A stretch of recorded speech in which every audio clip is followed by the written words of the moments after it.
Hey guys, we are going to talk about stretching today because a lot of times stretching gets misunderstood and prescribed by clinicians, misunderstood by trainers, by patients, by everybody. So we're going to clear up a couple things to make sure that your time and energy put into stretching is going to be maximized and optimized.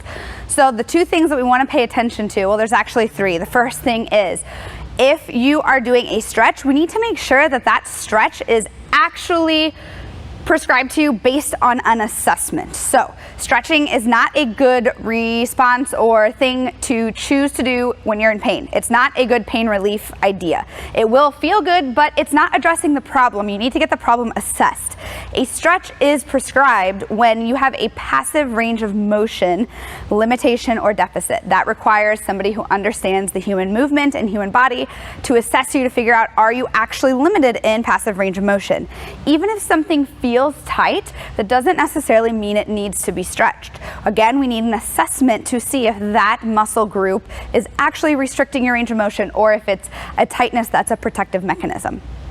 So that's the first thing. Make sure that the stretch is actually prescribed to help you address a passive range of motion limitation. The second thing is that we need to make sure that you are optimizing your stretch with the addition or the correct amount of time. So time under tension is super, super important. We know that based on training. When we are working on growing muscles or building strength, we need to actually have a good adequate stimulus or amount of time to create an adaptation in the body. Doing any sort of mobility work or flexibility or stretching, any of those things follow the same exact principles as training. We need to make sure that we are stretching for one, an adequate amount of time, and two, we are being very consistent with it. A lot of stretches get prescribed for like maybe 15, 20, 30 seconds, and we're not creating any permanent changes in that amount of time. We are maybe tricking the nervous system a little bit and getting a quick, a small amount of range of motion at that time. It might feel good, but it's not going to translate into usable range of motion permanently. Nothing in exercise really does. Think about in the gym. Do you do an exercise like for 10 or 15 seconds every once in a while and expect changes? No, we don't. That doesn't happen. So make sure that you are holding your stretch for 90 seconds or more. We actually usually prescribe for at least 2 minutes for optimal results. Your fibroblasts don't care about what you're doing until you've been under tension, holding that stretch for at least 90 seconds. So make sure that you're doing a long enough stretch. The second thing to remember is that this needs to be consistent. Changes in the body or a response to a stimulus, the adaptations, they do not happen really quickly. As much as we would love that to happen, it just doesn't. Just like everything else, you have to get really, really, really comfortable with you have to master the mundane and do the most boring things over and over very consistently. This needs to happen daily. You need to constantly tell your body, hey, I want this range of motion. Hey, I want this range of motion. So make sure you're doing this daily and you're being patient. It's not like a few days, it's not even weeks, it's months to even a year or more that we are looking to make these changes and making sure that you're not stretching for the rest of your life. So that's the second thing that's really important, is making sure that a time under tension is optimized. The last thing that we want to review and make sure that you're doing is adding an active component to your stretch. This is the third most common thing that we see, most common problem with stretches, is that they're all passive. And passive efforts lead to passive results. We don't want passive results, we want actionable or active usable range of motion. There's the word I'm looking for. So we want to make sure that this new range of motion we are creating, we can actually utilize actively in our daily activities and in the gym. So the way that that happens is by making sure we have an active component and some contractions at the end of our stretch. So there's two parts to the stretch. Of course, you're first going to hang out in the passive stretch, and then we have the active component.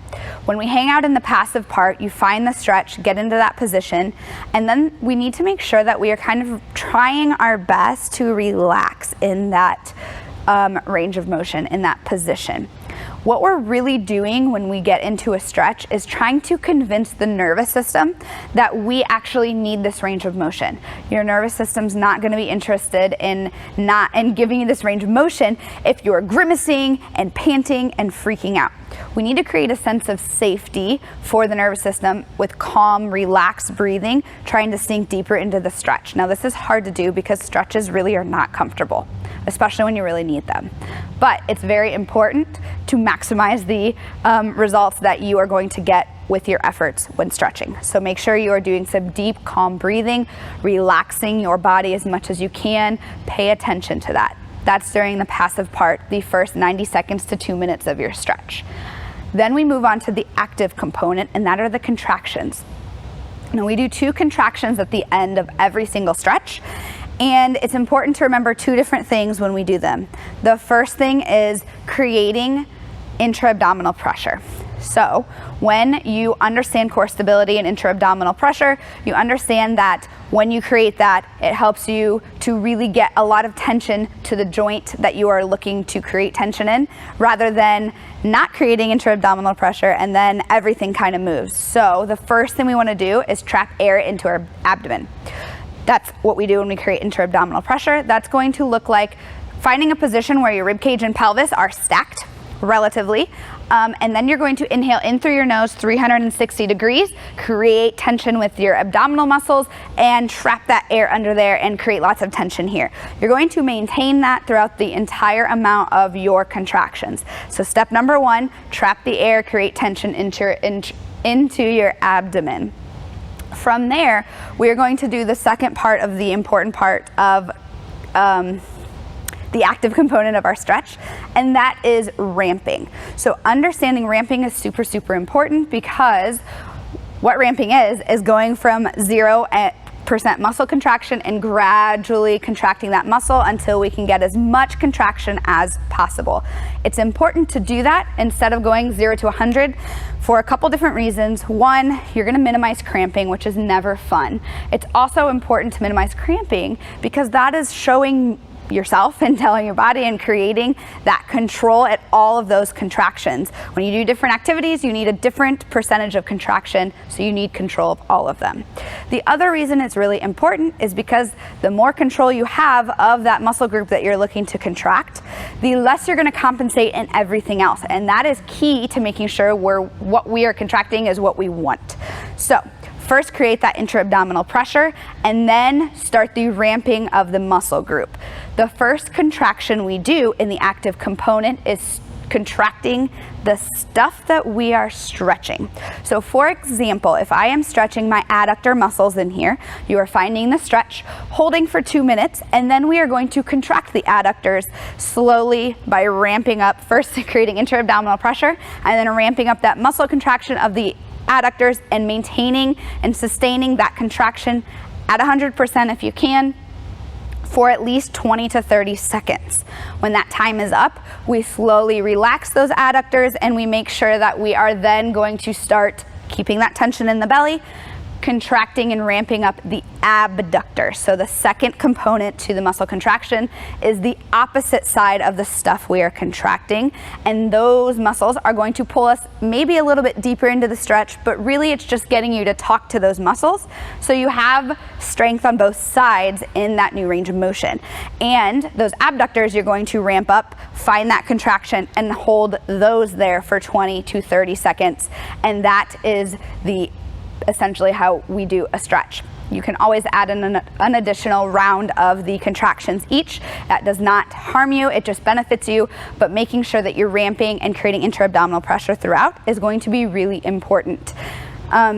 And making sure that you are doing maintaining that highest percentage that you can during the entire contraction is also going to be really important. So again, remember, we first find that passive stretch for 1.5 to 2 minutes, and then create intra-abdominal pressure, start the gradual contraction of the stuff we're stretching for 20 to 30 seconds, maintaining that contraction as much as we can, ramping back down, and then contracting the opposite side of the stuff that's being stretched, and ramping those up, holding them for 20 to 30 seconds, and ramping those down. These contractions are isometric contractions. Isometric means there's no like actual physical movement. So don't be shooting to get your abductors, for example, to lift your leg into a deeper stretch. That's not what I'm interested in, because that's when we get a lot of compensations. We're just looking to connect with those muscles and build the strength.